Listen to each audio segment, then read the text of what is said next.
In the cold depths of space, where empires rise and fall like cosmic dust, there exists a universal truth that has echoed through the ages. Never underestimate the species that crawled out of gravity wells to touch the stars.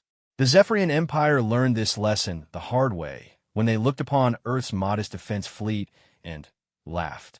Their intelligence reports spoke of a backward species with primitive fusion drives and kinetic weapons, hardly worth the effort of a full invasion force. So confident were they in their technological superiority that they sent only a scouting fleet to claim what they assumed would be an easy conquest. But humanity had a secret weapon that no alien intelligence network had ever detected, something that couldn't be measured in terajoules or counted in ship classifications. It was the simple, terrifying fact that humans had spent their entire evolutionary history as persistent hunters, and when cornered, they didn't just fight back. They fought until their enemy remembered why predators exist in the first place. What the Zephyrians didn't know was that Earth's modest defense fleet was just the visible tip of an iceberg that had been growing in the shadows for decades. And when their advanced scouts transmitted their dismissive reports back to the Empire, they had already sealed their fate. For in the depths of Terran space, a single warship was powering up its engines. A vessel that would teach the galaxy why humanity's greatest export wasn't technology or culture, but the bone-deep understanding that sometimes one determined soul can hold back the darkness. This is the story of how an empire's arrogance met humanity's resolve, and why the stars themselves would remember the day the Earth said no. Admiral HFY stood before the massive holographic display aboard the Zephyrian flagship Eternal Dominion, his forearms crossed behind his back as he studied the tactical readout of the Sol system. The blue-white star burned peacefully at the center of the display, surrounded by its collection of unremarkable planets. His purple skin rippled with amusement as he observed what the humans called their defense fleet. Pathetic, he muttered in the clicking language of his people, his translator converting the words to standard galactic. Look at these primitive vessels, Admiral. Fusion drives, kinetic projectiles, crude energy weapons. It's like watching children play with sticks and stones. His second-in-command, Commander Zixtao, approached the hologram with her own assessment pad, glowing in her clawed hands. Her species, the Velkar, had been subjugated by the Zephyrians 3 centuries ago, and she had learned long ago that agreement with her superiors was the path to survival. Our intelligence reports indicate they have approximately 200 ships of various classifications, sir. Nothing larger than what they classify as a dreadnought, roughly equivalent to our light cruisers in mass. HFY's mandibles clicked in what passed for laughter among his kind. 200 ships to defend an entire star system. The hegemony maintains 5,000 ships just to patrol the outer rim territories. These humans clearly don't understand the scale of galactic warfare. The bridge around them hummed with activity as junior officer from a dozen different species, all conquered peoples now serving the Empire, monitored various systems, and prepared for what would undoubtedly be the shortest military campaign in recent memory. The Zephyrian Empire had been expanding for over a millennium, absorbing species after species into its vast hierarchical structure. Humanity would simply be the latest addition to their collection of client races. "Sir," came a voice from the communication station, where a young Thraxian officer hunched over his instruments. "We're receiving a transmission from a human homeworld. They're requesting diplomatic contact." "Of course they are." HFY's 4 eyes gleamed with predatory satisfaction. "Patch it through. Let's see how quickly they grovel when faced with true power." The main display shimmered and resolved into the image of an elderly human woman in what appeared to be military dress. Her hair was silver white, her face lined with age, but her eyes held a steadiness that momentarily gave HFY pause. Behind her, he could see the interior of what looked like a command center, with other humans working at various stations with practiced efficiency. "I am Admiral Helena Reyes, acting commander of the Sol Defense Fleet," the human said without preamble. "You have entered Terran space without invitation or authorization. State your intentions." HFY moved to the center of his bridge, ensuring the human could see his full, imposing form. Standing nearly 3 meters tall, with his natural carapace gleaming under the bridge lights, he was accustomed to inspiring immediate submission in lesser species. I am Admiral Kethvar of the Zephyrian Imperial Navy, speaking for His Magnificence Emperor Drakthal the Eternal. You will surrender your star system immediately and prepare for integration into the Empire. Your species will be evaluated for appropriate placement within our hierarchy. To his surprise, the human admiral didn't even blink. If anything, her expression hardened. I'm afraid that's not going to happen, Admiral. Earth is not for sale, conquest, or integration. You have 1 hour to leave our system before we consider your presence an act of war. The bridge fell silent except for the ambient hum of the ship's systems. Several of the younger officers exchanged glances, clearly unsettled by the human's boldness.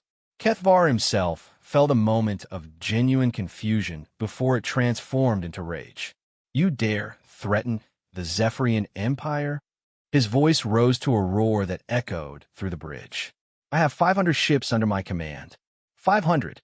Your entire defense fleet would barely qualify as an escort squadron in our navy. Admiral Reyes remained unmoved. Numbers aren't everything, Admiral. Sometimes it's about knowing when you're picking the wrong fight. Insolent creature. Kethvar slammed one of his fists against his command console, leaving a visible dent in the reinforced metal. You will learn the price of defying the Empire. All ships, prepare for combat operations. We will crush this pitiful resistance and make an example of this backward world. Before you do something you'll regret, the human said quietly. I should mention that our long-range sensors detected your fleet the moment you entered the Orc cloud. We've had time to prepare. Prepare? Kethvar laughed, a sound like grinding metal. What could you possibly prepare in the face of Imperial might? Your ships are museum pieces, your weapons are toys, and your species has never faced a truly advanced civilization in combat. For the first time since the conversation began, Admiral Reyes smiled.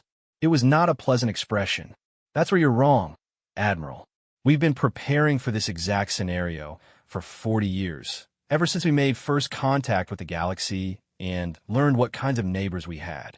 And you're about to discover why humanity's favorite military doctrine is massive, overwhelming response to any threat, regardless of the odds. Kethvar cut the transmission with a savage gesture. Arrogant mammals. Commander Zixtal, deploy the fleet in standard conquest formation. Target their largest settlements first. Let them watch their cities burn before we offer them another chance to surrender. As his orders rippled through the fleet, 500 Zephyrian ships began moving toward the inner system, their engines leaving brilliant trails of exotic radiation in their wake.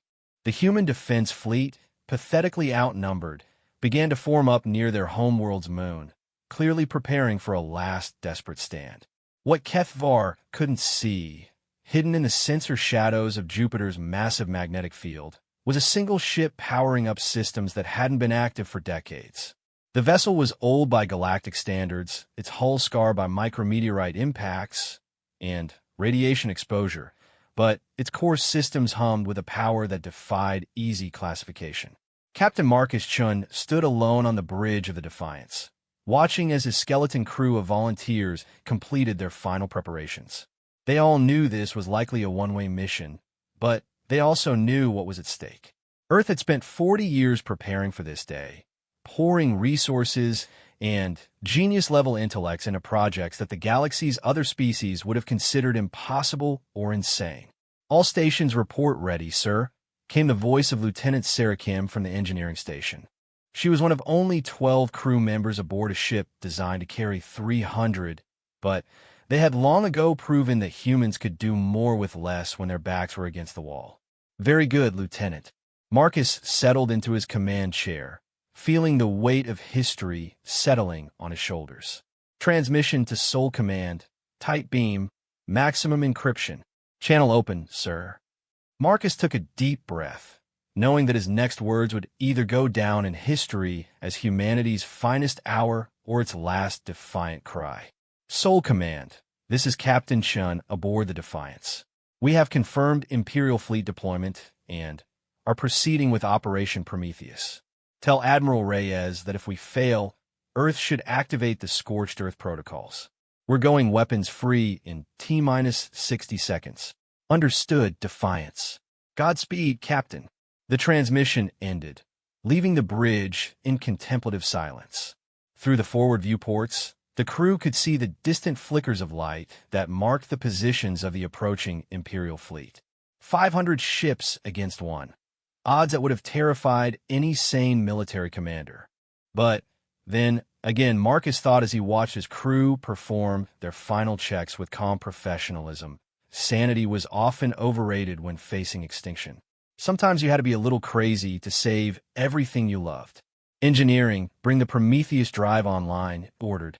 Weapons, arm all torpedo tubes, and charge the main battery. Navigation, plot a course directly through the center of their formation. Sir, his tactical officer, Ensign Rodriguez, spoke up from his station. Recommend we engage for maximum range. No need to negative. Marcus cut him off. We're going right down their throats. The Empire needs to understand exactly what kind of species they're dealing with. Sometimes the lesson only sticks when you deliver it personally. Throughout the Defiance, systems that had taken humanity's greatest minds decades to design and build began reaching full operational status. The ship's computer cores, running calculations that would have melted most other species' technology, worked to coordinate the impossible physics that were about to unfold. In the depths of the ship's engineering section, the Prometheus drive, humanity's greatest secret and most dangerous weapon, began its startup sequence. The device represented everything humanity had learned about the universe's hidden laws, combined with the kind of desperate ingenuity that only emerged when survival itself was on the line. Admiral Kethvar, meanwhile, was reviewing the final deployment of his fleet when his sensor officer suddenly straightened with alarm. Sir, I'm reading massive energy signatures from the Jupiter system. Something's powering up out there. Probably some industrial facility. Kethvar dismissed the report with a wave of one hand. These primitives use fusion for everything. Focus on the defense fleet. But, even as he spoke, a part of his mind registered the unusual nature of the energy readings. The signatures were unlike anything in the Imperial database, suggesting technologies that shouldn't have existed in such a backward system. For just a moment, doubt flickered through his consciousness before being crushed by a lifetime of Imperial superiority and pride. Far below them, on the surface of Earth, billions of humans looked up at the night sky and wondered if they would live to see another dawn. In bunkers and command centers around the globe, military personnel tracked the approaching enemy fleet and prepared for what might be humanity's final battle. But in the darkness between worlds, Captain Marcus Chun and his crew were about to remind the galaxy why humans had earned their place among the stars through stubbornness, ingenuity, and an absolute refusal to give up when everything seemed hopeless. The Defiance turned toward the enemy fleet, its engines beginning to glow with energies that would have been impossible just decades earlier. Behind them, the blue-white sphere of Earth continued its ancient rotation, unaware that its fate now rested in the hands of 13 humans aboard a ship that shouldn't have existed. The first shots of what would become known as the Soul War were still hours away, but already the outcome had been decided by factors that Admiral Kethvar's superior intellect and advanced technology could never have anticipated. Human stubbornness, human ingenuity, and the simple fact that sometimes the species that refuses to accept defeat can achieve the impossible. The Empire had made its choice when it decided to dismiss humanity as primitive and weak. Now, it would learn the price of that arrogance. Delivered by a single ship carrying the concentrated fury of an entire species that had spent its whole existence proving that being underestimated was often the greatest advantage of all. The Imperial fleet moved through space with the confidence of a civilization that had conquered 1,000 worlds. Admiral Kethvar's formation was a thing of beauty to those who appreciated military precision. 500 ships arranged in perfect geometric patterns, their weapons powered and shields raised, advancing on the pathetic human defense force like an unstoppable tide of metal and energy. Commander Zixtal monitored the tactical display from her position at the Fleet Coordination Station, her scaled fingers dancing across holographic controls as she managed the complex logistics of moving so many ships in formation. The human vessels had taken position near their moon, a defensive strategy that spoke of desperation rather than tactical genius. Status report. Kethvar commanded, his 4 arms clasped behind his back as he studied the approaching battlefield. All ships report ready, sir. We'll be in optimal firing range in 18 minutes. The humans appear to be maintaining their position near their satellite. Zixtal's voice carried the professional detachment of a career military officer, but privately she felt a moment of something approaching pity for the doomed defenders. Of course they are, Kethvar replied with satisfaction. Classic inferior species behavior. Huddle around their homeworld and hope their home field advantage will somehow overcome raw firepower. We'll break their line in the first volley and be accepting their surrender within the hour. What neither of them noticed was the subtle change in the energy readings emanating from the Jupiter system. The mysterious power source that had briefly appeared on their sensors was no longer detectable, not because it had shut down, but because it had moved beyond their ability to track it. Light years away, in the grand throne room of the Zephyrian homeworld, Emperor Drakthal the Eternal received updates on the conquest with the bored satisfaction of a being who had witnessed countless similar victories. His massive form, enhanced by centuries of genetic modification and cybernetic augmentation, reclined on a throne carved from the crystallized remains of the first planet his ancestors had destroyed. Another primitive world falls to imperial might. He mused to his collection of advisors and sycophants. Perhaps we should establish a museum on this earth to display the weapons and artifacts of species foolish enough to resist us. His courtiers laughed appropriately at their master's humor, not one of them daring to suggest that the conquest might face any meaningful resistance. The Zephyrian Empire had built its 1,000-year reign on the simple principle that superior technology and overwhelming force could crush any opposition. They had yet to encounter a species that could prove them wrong. Back in the Sol system, Captain Marcus Chun watched the Imperial formation approach on his main display, while his crew made final adjustments to systems that existed nowhere else in the galaxy. The Defiance was currently running silent, hidden in the gravitational shadow of Europa, but that concealment would end the moment they revealed themselves. Prometheus Drive at 97% efficiency, reported Lieutenant Kim from her engineering station. All primary systems are green across the board. Torpedo bays loaded with Thunderstrike warheads, added Ensign Rodriguez from Tactical. Main battery charging to full power. Marcus nodded, feeling the familiar calm that settled over him before combat. He had commanded ships through 3 different conflicts over his 20-year career, but nothing had prepared him for this moment. The weight of his entire species' survival rested on the next few hours, and failure would mean the extinction of everything humanity had ever built or dreamed of becoming. Communications, open a channel to Sol Command. Channel open, sir. Admiral Reyes, this is Captain Chun. We're beginning our approach. Request permission to engage.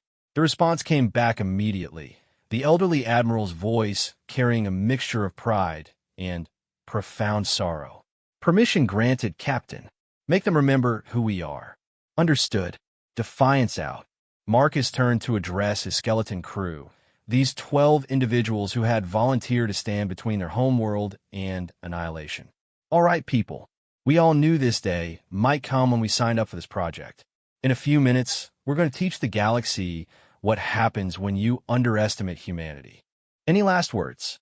Lieutenant Kim spoke for all of them when she said simply, "Let's show them what we're made of, sir." Marcus smiled, feeling a surge of pride in his species that no amount of alien technology could diminish. Helm, take us out. Plot an intercept course for the center of their formation. Maximum acceleration. The Defiance began to move, its exotic engines propelling it out of the gravitational shadow with acceleration that would have been impossible using conventional technology. As they cleared Europa's protective influence, every sensor in the Imperial fleet suddenly screamed alerts. Aboard the Eternal Dominion, chaos erupted across the bridge as sensor operators struggled to interpret readings that defied everything they knew about physics and engineering. "Admiral," the sensor officer called out, his voice cracking with stress. "Single contact emerging from the Jupiter system. Energy readings are, sir, they're off the charts. I'm reading power output equivalent to a small star." Kethvar spun toward the tactical display, his four eyes widening as he saw the impossible. A single human ship, smaller than any vessel in his fleet, was approaching their formation at velocities that should have torn it apart from relativistic stress. But more alarming than its speed were the energy signatures radiating from its hull, power levels that suggested technology far beyond what their intelligence had indicated.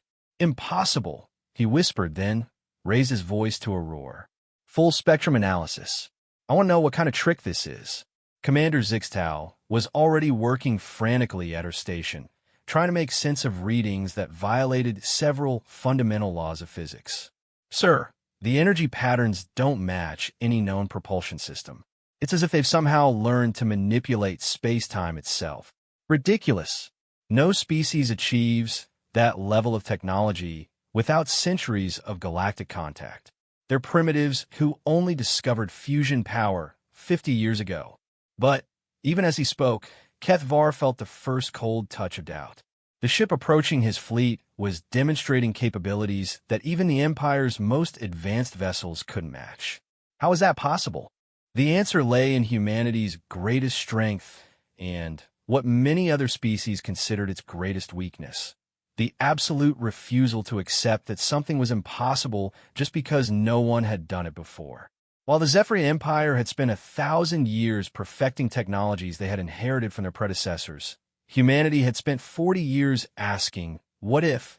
and then finding ways to make the impossible into reality. The Prometheus drive that powered the Defiance was the culmination of those efforts, a device that didn't just propel a ship through space, but temporarily disconnected it from some of the universe's more restrictive laws.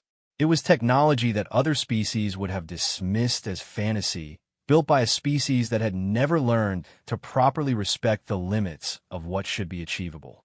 "All ships, immediate course change," Ketvar commanded. "Concentrate fire on that vessel. I don't care what kind of technology they're using. It's still just one ship." 500 Imperial vessels began adjusting their formation, bringing their weapons to bear on the approaching human ship. The firepower they represented could have sterilized continents, but as they prepared to unleash their fury, something unprecedented happened in the history of galactic warfare. The Defiance simply vanished. Not destroyed, not disabled, gone. One moment it was there on every sensor reading, approaching at impossible speeds, and the next it had disappeared as if it had never existed. "Where did it go?" Kethvar demanded, his voice rising to a shriek. "Ships don't just disappear. Find it." His sensor operators worked frantically, scanning every frequency and detection method they knew, but the human vessel had apparently ceased to exist. In the terrible silence that followed, the only sound on the bridge was the quiet hum of the ship's environmental systems and the rapid breathing of increasingly panicked crew members. Then, without warning, the Defiance reappeared, not where it had been, but directly in the center of the Imperial formation, surrounded by the most powerful warships in the galaxy. "Impossible positioning," Zixtal whispered, staring at her tactical display. "They're inside our formation perimeter." "How did they?" Her question was answered by the sudden appearance of 12 objects launching from the human ship, objects that registered on sensors as simple metallic cylinders, moving at velocities that made the ship's previous speed look leisurely. Ensign Rodriguez had done his job perfectly. The Thunderstrike torpedoes were humanity's answer to the question of how to destroy something much larger and better protected than yourself. You hit it with a projectile moving at a significant fraction of light speed, aided by the same space-time manipulation technology that powered the ship's drive. The first torpedo struck the Imperial flagship Conquest of Eternity amidships. The kinetic energy release was equivalent to a small nuclear weapon, but that was just the beginning.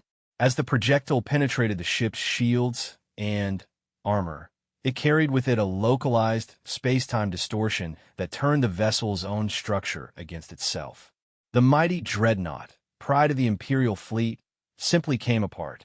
Not exploded, unraveled, as if the fundamental forces holding its matter together had suddenly decided to stop cooperating. 11 more ships died in the next 3 seconds, each one falling victim to weapons that no Imperial strategist had ever imagined. In the space of a heartbeat, the Zephyrian Empire lost more firepower than it had in the previous century of conquest. But the defiance wasn't finished. As chaos erupted throughout the Imperial formation, Captain Shun ordered his main battery to open fire. Energy beams that drew power directly from the ship's space-time manipulation systems lashed out at nearby vessels, each shot carrying enough force to cripple ships that had been designed to withstand anything the galaxy could throw at them. All ships, emergency scatter. Keth Var screamed, abandoning any pretense of military dignity as he watched his invincible fleet being torn apart by a single vessel. Full retreat. Get us out of here. But retreat was no longer an option. The Defiance moved through their formation like a shark through a school of fish, its weapons reaching out to touch ship after ship with devastating precision. The humans had spent 40 years studying every aspect of Imperial technology they could acquire through espionage and careful observation, and they had designed their weapons specifically to exploit every weakness they had discovered. Shields that had never failed against conventional weapons collapsed under assault by forces that operated according to different rules. Armor that could withstand the heat of stellar cores was carved apart by beams that attacked the very bonds between atoms. Ships that had conquered worlds found themselves helpless against an enemy that fought according to principles they didn't understand. In 15 minutes of running battle, the Defiance destroyed or crippled over 100 Imperial vessels, not through superior numbers or overwhelming firepower, but through the simple application of technology that shouldn't have existed, wielded by a species that had never learned to accept defeat gracefully.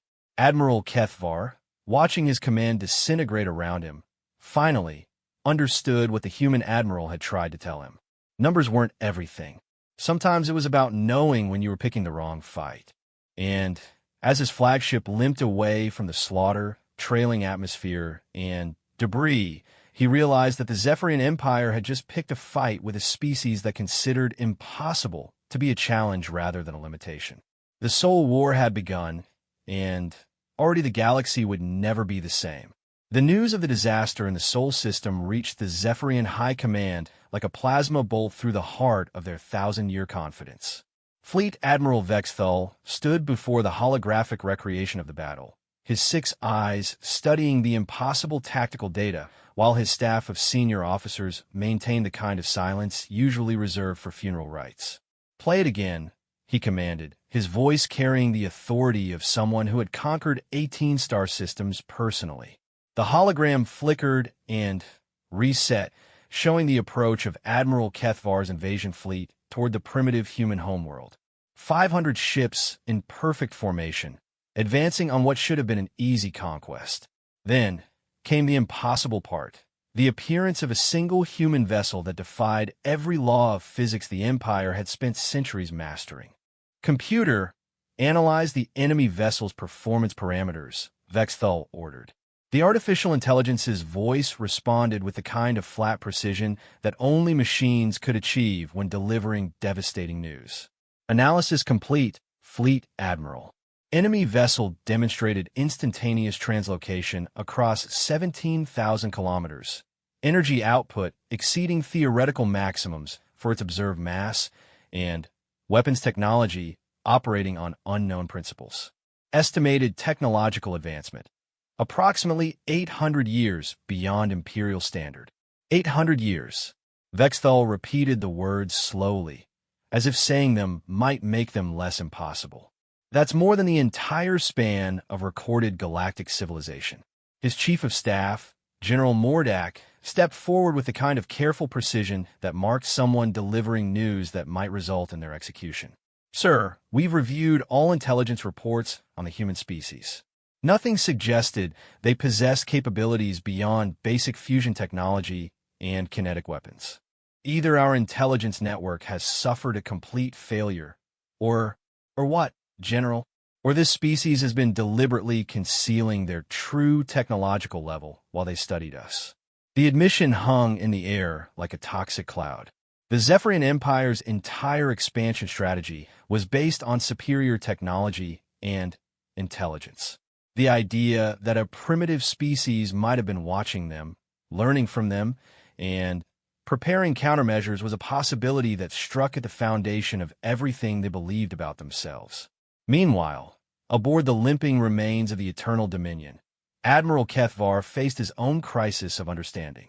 His proud fleet of 500 ships had been reduced to fewer than 300 combat-effective vessels in a single engagement.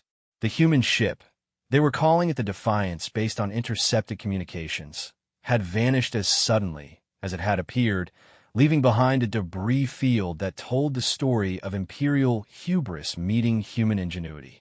Medical report, he demanded from his communications officer. 17 ships completely destroyed, 43 severely damaged, with casualty reports still coming in. Estimated dead and missing approximately 30,000 personnel. The officer's voice cracked slightly on the numbers. In a single battle, they had lost more people than the Empire typically lost in an entire campaign. Kethvar's mandibles clicked in frustrated rage. How is this possible? They're supposed to be primitives, Stone Age creatures who barely learned to leave their homeworld. Sir, his sensor specialist spoke up hesitantly. I've been analyzing the energy signatures from their weapon systems. The pattern suggests they've been studying our shield frequencies and armor compositions for decades. Every shot was precisely tuned to exploit specific weaknesses in our defensive systems. The implications hit Kethvar like a physical blow. They've been watching us, studying us, learning our weaknesses while we dismissed them as irrelevant. On Earth, the mood was dramatically different. In the command center beneath the North American defense grid, Admiral Helena Reyes watched the tactical displays with grim satisfaction. The Imperial fleet was withdrawing beyond the orbit of Mars, clearly regrouping for another assault. But the first phase of humanity's defense had exceeded all expectations. Status report on the Defiance, she requested. Captain Chun reports minimal damage and all systems functioning within normal parameters, came the reply from her communications chief. The Prometheus drive performed flawlessly, and the Thunderstrike torpedo systems exceeded projected effectiveness by 40%. Admiral Reyes nodded, though her expression remained grave. One battle doesn't make a war. They'll be back, and next time they'll know what they're facing. Her strategic analysis officer, Colonel Sarah Martinez, approached with a datapad filled with projections and estimates. Our intelligence suggests they'll call for reinforcements. The Zephyrian Empire has over 10,000 ships spread across their territory. Even if we can match their performance ship for ship, we can't fight an entire galactic empire with one vessel. That's where you're wrong, Colonel. Admiral Reyes turned to face her staff, and for the first time since the crisis began, she smiled. We never intended to fight this war with one ship. The Defiance was just the opening statement. It's time to show them what 40 years of human paranoia and engineering genius can accomplish when properly motivated. Across the solar system, automated systems that had been waiting in standby mode for decades began receiving activation codes.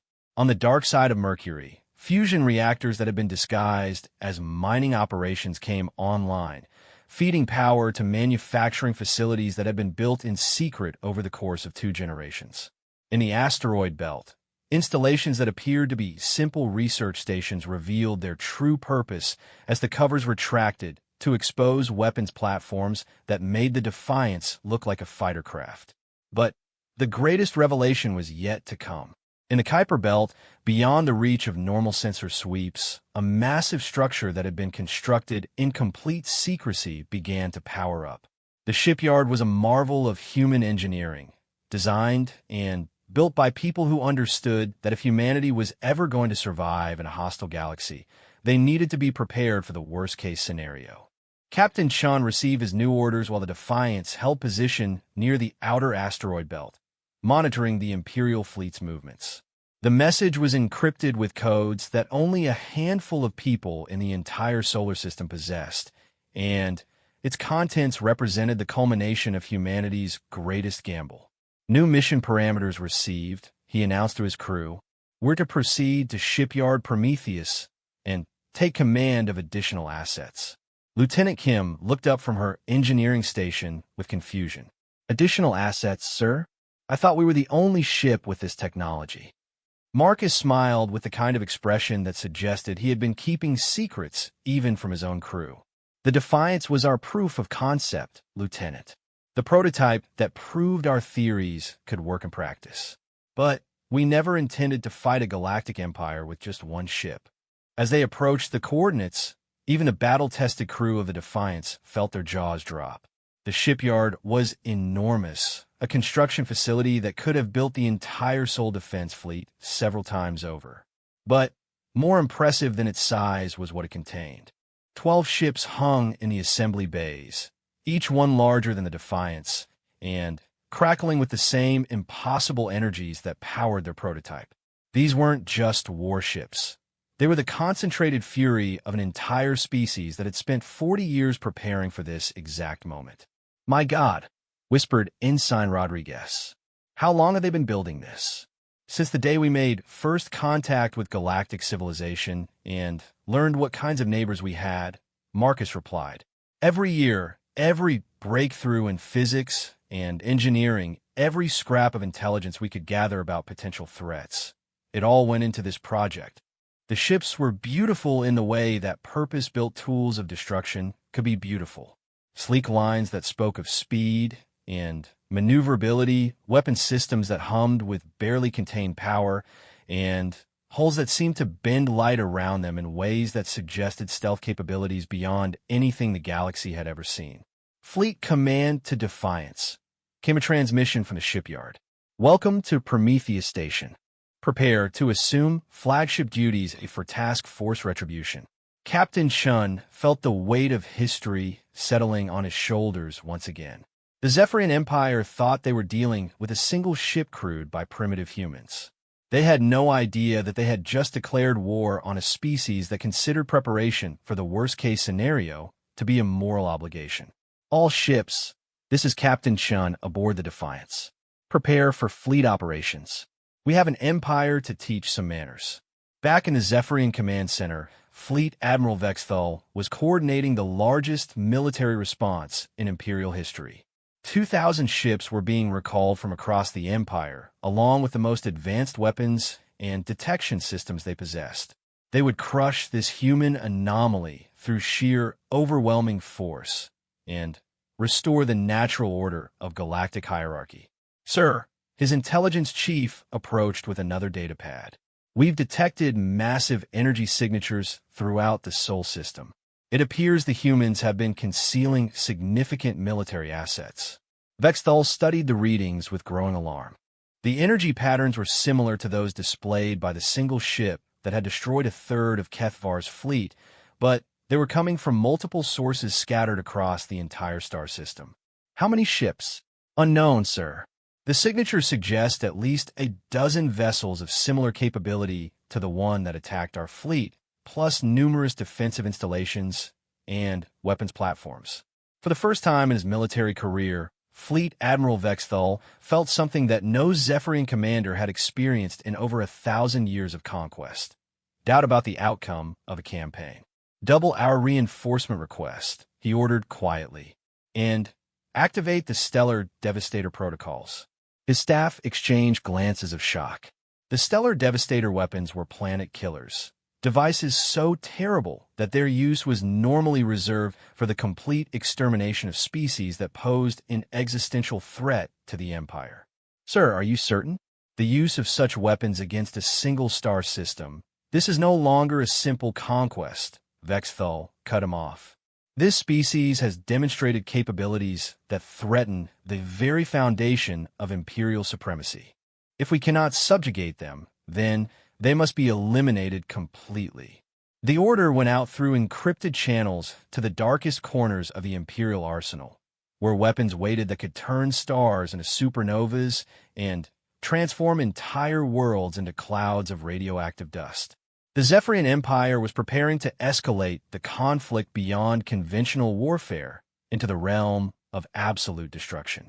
But in the cold depths of space, 13 human ships began forming up in a battle line, their crews preparing to demonstrate why humanity had earned its reputation as the species that turned disadvantages into advantages and impossible odds into victory conditions.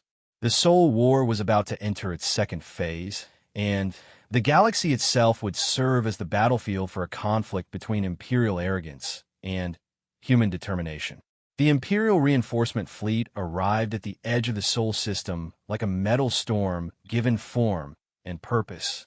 2,000 ships of various classes, from nimble corvettes to massive dreadnoughts, arranged themselves in a formation that stretched across millions of cubic kilometers of space. It was a sight that had brought entire civilizations to their knees, the visible manifestation of 1,000 years of galactic dominance. Fleet Admiral Vexthal stood on the bridge of his command ship, the Infinite Authority, studying the tactical displays that showed the human positions throughout their star system. Intelligence reports indicated at least 13 vessels possessing the same impossible technology as the ship that had savaged Kethvar's fleet, along with numerous defensive installations that defied easy classification. "Begin long-range reconnaissance sweeps," he ordered. "I want to know the location and capability of every human asset before we commit to battle." His sensor chief, a methodical Velkar named Hixtal, worked her instruments with practiced precision. "Sir, I'm reading massive gravitational distortions throughout the system. The humans appear to have established some kind of detection grid that extends beyond the orbit of their outermost planet." "Explain." "They've positioned sensors and communication relays at precise gravitational balance points, creating a monitoring network that gives them real-time awareness of everything happening within 50 astronomical units of their star. Any ship entering the system would be detected the moment it crosses the boundary." Vexthal's expression darkened.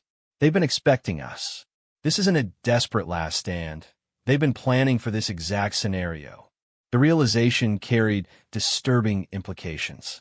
If the humans had anticipated a massive Imperial response, what other surprises had they prepared? The thought was driven from his mind by an urgent alert from his communication station. "Sir, incoming transmission from the human homeworld. They're broadcasting on all standard frequencies."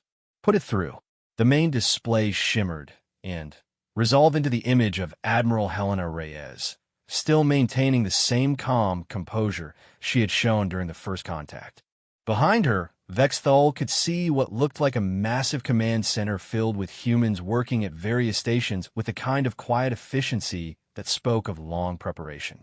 "Fleet Admiral Vexthal of the Zephyrian Empire," she began without preamble. "You've brought quite an impressive fleet to our doorstep. 2,000 ships, if our sensors are accurate. That's nearly 20% of your entire navy." Vexthal felt a moment of surprise that the humans knew the composition of his force so precisely, but he maintained his commanding demeanor. "Admiral Reyes, your species has demonstrated technologies that require Imperial investigation. Surrender now, and we will consider merciful terms for your integration into the Empire." The human admiral smiled with an expression that somehow managed to be both polite and deeply unsettling. "I'm afraid I have a counter-proposal, Fleet Admiral. You have 1 hour to withdraw your fleet beyond the Heliopause. After that time, we will consider your presence an act of war and respond accordingly." "You dare to threaten an Imperial fleet?" Vexthal's voice rose to a roar that echoed across his bridge. "I have 2,000 ships under my command. Your entire species could not build such a force in a century of effort." "Numbers, Fleet Admiral. We've been through this before. Sometimes it's not about how many ships you have, but about what those ships can do." Admiral Reyes paused, and her expression became deadly serious. "You have 59 minutes remaining." The transmission ended, leaving Vexthal staring at a blank screen while his staff waited for orders. Around him, the bridge hummed with the quiet activity of 1,000 crew members preparing for what they expected to be the final battle of a very short war. "All ships, advance to attack formation," he commanded. "We'll settle this matter once and for all." The Imperial fleet began its approach toward the inner system, 2,000 ships moving in perfect synchronization toward what appeared to be certain victory. Their target was obvious: the small cluster of human vessels that had taken position near the asteroid belt, apparently preparing for a final desperate stand. But as the Imperials advanced, strange things began happening to their formation. Ships on the outer edges of the fleet suddenly found their sensors flooded with false readings, their navigation systems reporting positions that couldn't be correct, and their communication arrays picking up signals that seemed to originate from empty space. The closer they got to the human positions, the worse the interference became. "Report," Vexthal demanded as his own sensors began showing impossible readings. "Sir, we're detecting massive electromagnetic interference throughout the fleet. It appears the humans have seeded space with some kind of countermeasure system." Higgs-Tau worked frantically at her station, trying to filter out the false signals from actual tactical data. What she couldn't have known was that humanity had spent 40 years studying every aspect of galactic technology they could access, including the sensor and communication systems that all Imperial ships used. The countermeasures weren't just electronic warfare. They were targeted disruption designed specifically to exploit the vulnerabilities that human intelligence had identified in Zephyrian technology. "Switch to backup sensors," Vexthal ordered. "Close-range visual identification only. We'll fight this battle at knife-fighting range if necessary." But even as he gave the order, the first phase of humanity's defense plan was already succeeding beyond their most optimistic projections. The Imperial fleet, designed to operate as a coordinated whole, was being gradually broken apart into isolated groups as communication failures and sensor interference disrupted their ability to maintain formation. Captain Marcus Chun watched the approaching enemy from the bridge of the Defiance, now serving as flagship for Task Force Retribution. Around him, the other 12 ships of humanity's secret fleet held position in what appeared to be a defensive formation, but appearances could be deceiving when it came to human military doctrine. "All ships report ready," announced Commander Lisa Park, his new tactical coordinator. She was one of the architects of the Prometheus project, a strategic genius who had spent her entire career preparing for this moment. "Electromagnetic warfare systems are performing beyond projected efficiency. The enemy fleet is showing significant coordination degradation." "Phase 2, Marcus asked. "On your command, sir." Marcus took a deep breath, knowing that his next order would either save his species or condemn them to extinction. "All ships, execute Phase 2.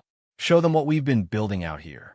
Throughout the asteroid belt, installations that had been dismissed by Imperial intelligence as mining operations suddenly revealed their true nature.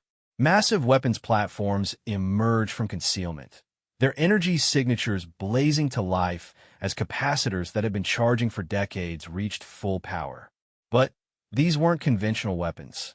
They were siege guns that operated on the same space-time manipulation principles as the Prometheus drive, capable of striking targets at interstellar distances with pinpoint accuracy.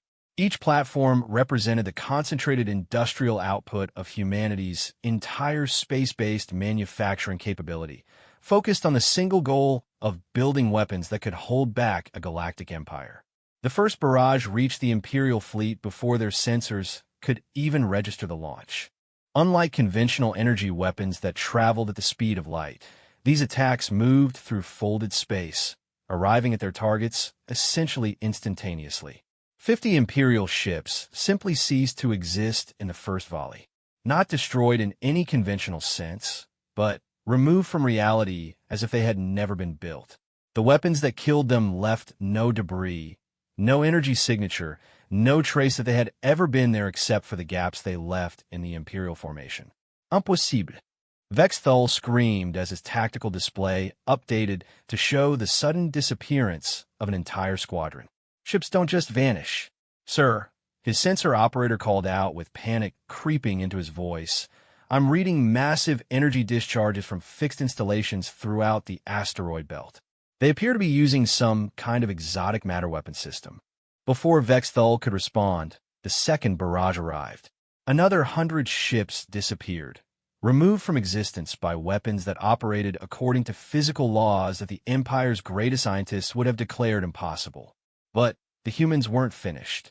As the Imperial fleet reeled from the devastating attack, the 13 ships of Task Force Retribution began their own assault. Unlike the siege platforms that struck from a distance, the human fleet moved directly into the heart of the Imperial formation, their exotic propulsion systems allowing them to appear and disappear throughout the enemy ranks. The Defiance led the charge, its weapons systems upgraded with new technologies that had been developed since its first engagement. Captain Chen watched as a ship's new arsenal carved through Imperial vessels like a blade through tissue, each shot precisely calculated to exploit weaknesses that had been discovered through captured wreckage and intelligence analysis. Multiple targets, port and starboard, Commander Park announced. Recommend spread formation to maximize area of effect. Approved. All ships weapons free. Let's show them what concentrated human stubbornness looks like. The battle that followed would be studied by military historians for generations, though few would ever fully understand how 13 ships managed to carve through 2,000 without sustaining meaningful casualties. The secret lay not in superior numbers or even superior technology, but in the fundamental difference between how humans and the Empire approached warfare. The Zephyrians fought according to established doctrine, using tactics that had proven successful for 1,000 years of conquest. They expected their enemies to behave in predictable ways, following the same basic patterns that all spacefaring civilizations had used throughout galactic history. Humans, meanwhile, fought according to principles that other species would have considered insane. They used their ships' exotic capabilities to appear in positions that should have been impossible, launched attacks from directions that made no tactical sense, and employed weapons that violated basic assumptions about how space combat should work. The result was a massacre that left the Imperial fleet in ruins. In 3 hours of running battle, Fleet Admiral Vexthul watched his mighty armada reduced to fewer than 500 combat-effective vessels, while the human fleet suffered only minor damage to their exotic shielding systems. But the most devastating blow came not from weapons or tactics, but from a simple transmission that reached every surviving Imperial ship simultaneously. "Attention, Zephyrian fleet," came Admiral Reyes' calm voice. "You are now in violation of Terran space. You have been given multiple opportunities to withdraw peacefully. Since you have chosen to continue hostilities, we are implementing the Scorched Earth Doctrine." Admiral Vexthul felt ice form in his veins at those words. Every intelligence report they possessed on humanity mentioned their tendency toward disproportionate response to threats, but the specific reference to Scorched Earth was new and ominous. "What is the Scorched Earth Doctrine?" he demanded of his intelligence chief. "Unknown, sir. No references in our database." The answer came in the form of new sensor readings from the direction of Earth-Sun. Something was happening to the star itself. Controlled fusion reactions that were being artificially enhanced and directed. The humans weren't just defending their star system. They were turning their own sun into a weapon. "They're weaponizing their star," Higgs-Tau whispered in horror. "The energy output is increasing exponentially. If they destabilize it, the explosion would sterilize everything within 10 light years," Vexthul finished. "They would destroy their own system to stop us." The transmission from Admiral Reyes continued with the same calm professionalism. "You have 10 minutes to begin withdrawal procedures. After that time, we will assume you intend to fight to the death, and will respond in kind." I should mention that the Scorched Earth Doctrine was developed specifically for enemies who refuse to accept reasonable terms for surrender. It ensures that if humanity falls, we don't fall alone. For the first time in over 1,000 years, a Zephyrian fleet admiral gave the order to retreat. Not tactical withdrawal or strategic repositioning, but full retreat in the face of an enemy that had proven they were willing to destroy everything rather than accept defeat. As the surviving Imperial ships limped away from the Sol system, they carried with them news that would shake the foundations of galactic civilization. Humanity was not the primitive species they had appeared to be, and the galaxy now contained a power that could not be conquered through conventional means. The Sol War was far from over, but its outcome was no longer in doubt. The Empire had brought its best, and humanity had shown them that sometimes the best defense was making your enemy afraid to win.